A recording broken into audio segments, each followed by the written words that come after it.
Hi guys, how are you? It is Tuesday for you guys, Monday here for me. And it's so beautiful and great outside. So I'm trying to do this video quickly and maybe go outside to do the rest of my day with emails and quarter three stuff, getting all that stuff together. Okay, listen, I was on a call last night doing a webinar for with other AP Psych teachers. Little fun fact, remember Crystal, who lives in California, who always posts about how great her AP Psych class is? She was on the webinar, so she's actually really nice. But anyways, I thought it was really funny that she was on the webinar with us. She's super excited about the format of the test. And I was actually really, after I listened to the webinar and listened to the structure of the AP exam for this year, I feel like we're in such good shape because again, it's still, all the content is still going to be tested from units 1 through 11. Our textbook has 14 units and we're going to unit 11. AP, the College Board has it different units, so that's like unit till 7, but it includes all of those 11 units. So the content is still the same. If you know the content, you're going to do really well on the FRQs. So I feel like we have a good 6 weeks. It'll be like 5 weeks when you guys come back from spring break. So we already know most of the content. So now we just have to review it and then kind of learn the FRQs, how you're going to write it. But I was really pleased and felt good about where you guys all are for the AP test. So I want you to hear me. I believe in you. I think this is going to be great for all of you.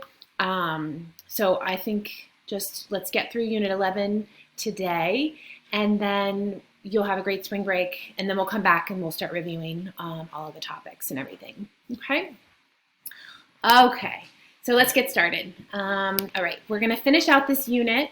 So the next thing we're going to chat about are psychometrics. And this is that whole study of psychology and then intelligence and how to measure it. So it's the scientific study of measurement of human abilities, attitudes, and traits. So it includes, personality, skills, knowledge, educational development, and a few other topics in there. Okay. Okay, so so basically, good tests, like any test that you're given, a good test, especially like an IQ test, it must be standardized, reliable, and valid. And the same thing for any test you guys take. So SATs, ACTs, AP tests, all of these tests, in order to be a good valid test, all of these things have to happen. Okay, so they share these 3 basic characteristics. They're standardized, reliable, and valid. And all of the tests that we've talked about, like the WISC, the WACE, the Binet, all of those tests have these 3 characteristics about them.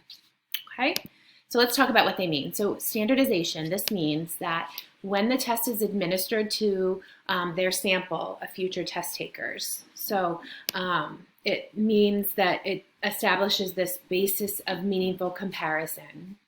So your score can be compared to other scores, okay? So you're all given the same test in the same manner, with the same time, any limitations, all of that, everything is the same, so it's standard.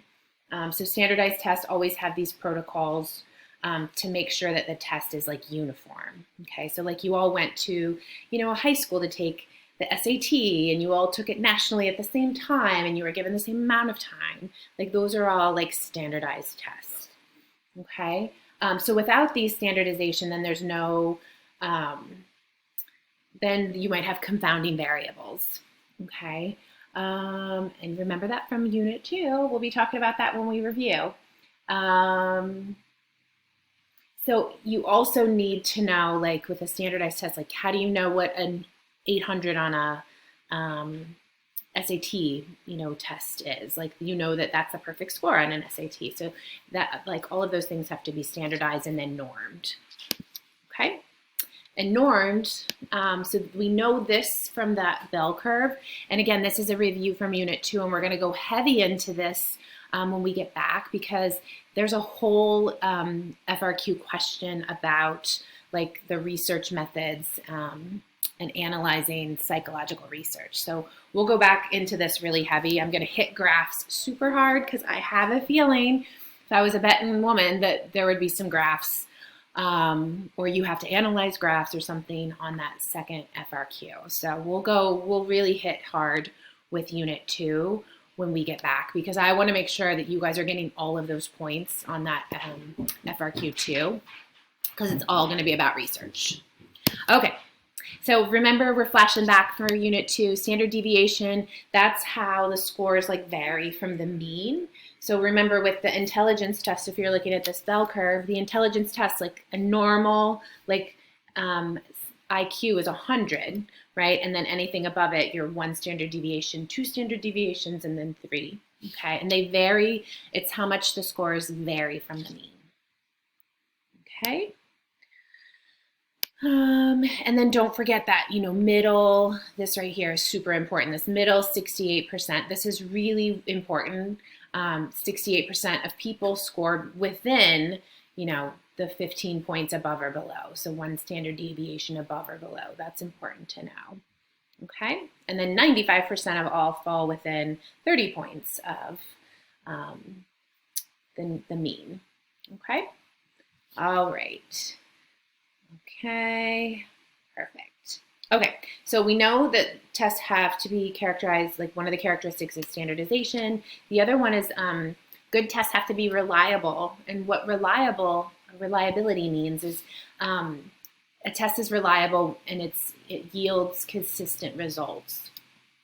Okay, so all legitimate assessments must be reliable and valid. And we'll talk about valid in a little bit, but reliability refers to that extent to which a test yields consistent results, okay?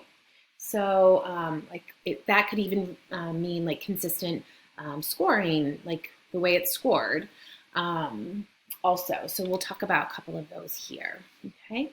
So these 3 ways, this is how you can have reliable results here. So, and they do that by you split 2 halves, like you split the test into 2 halves. So you assess how consistent your scores are. They used to, like, it wouldn't be like this for the AP exam because the multiple choice was kind of like in order of difficulty. So splitting those 2 halves, you wouldn't be able to do that. And the same thing with like, the first part is multiple choice and the second part was FRQ. Couldn't really do that with the AP test, but you definitely could with like SATs or ACTs with the split half reliability. Okay. I feel like I'm missing something with that. So it's basically just, does your score on the first half of the test correlate with the second half of the test?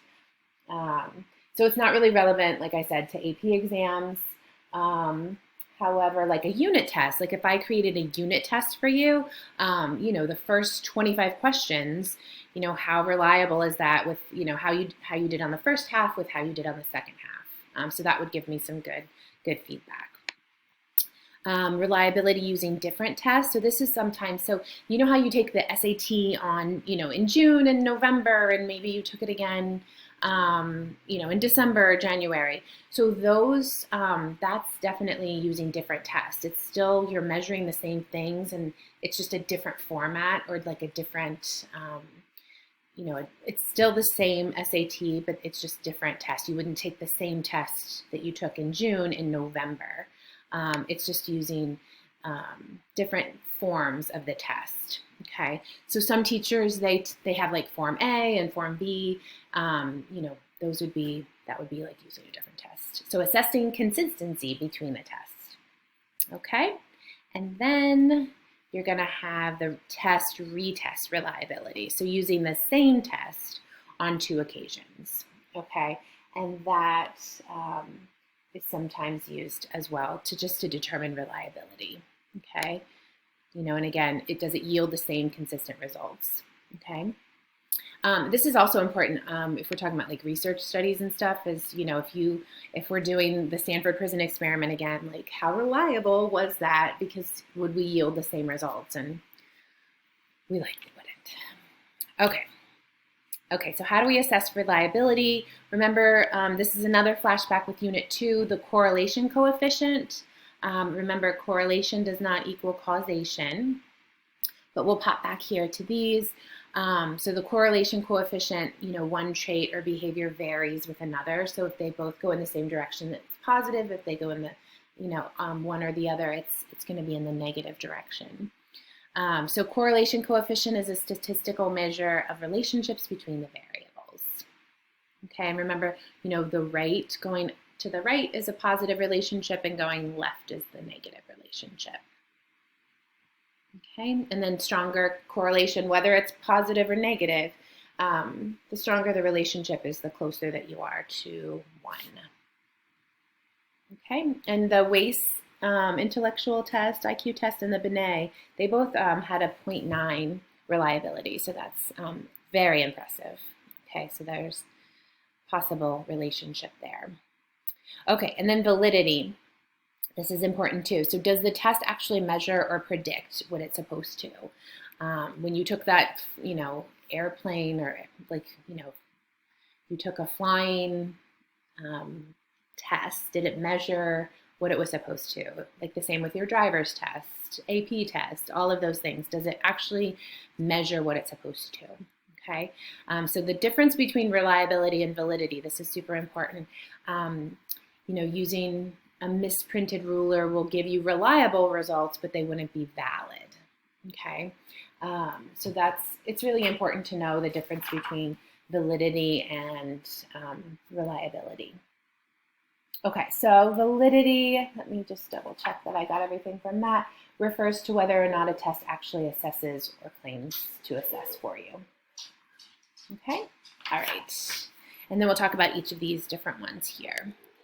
So content validity, that's the extent to which a test samples the behavior topic of interest. So for you guys taking the AP test, it's going to test your the content of psychology. So that's would be a valid test if it's high in psychology content.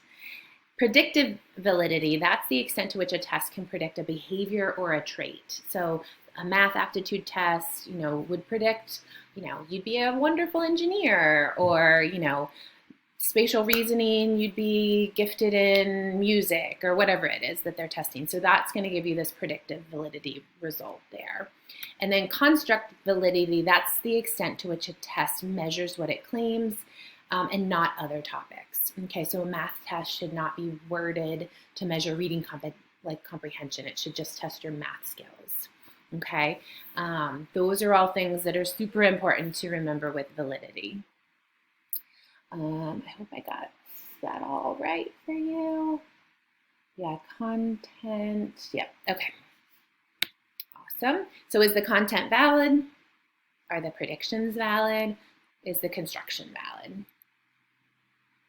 Okay, and then last but not least, just a couple more and then we're all done. Just other topics that you might, that you might need to just kind of know. There's just these extremes with intelligence. So those are, valid intelligence tests divide into 2 groups and 2 extremes. So cognitively disabled, those would be IQs under 70. So those would be like 2 standard deviations under that normal IQ. So an intellectual disability, it's formally known as a mental retardation. So they don't call it that anymore. They call it cognitively disabled. Okay, and then high intelligence, that would be that 135 IQ or above. Okay, cognitively disabled, those are below 70. It's apparent before age 18. There's limitations with adaptive functioning.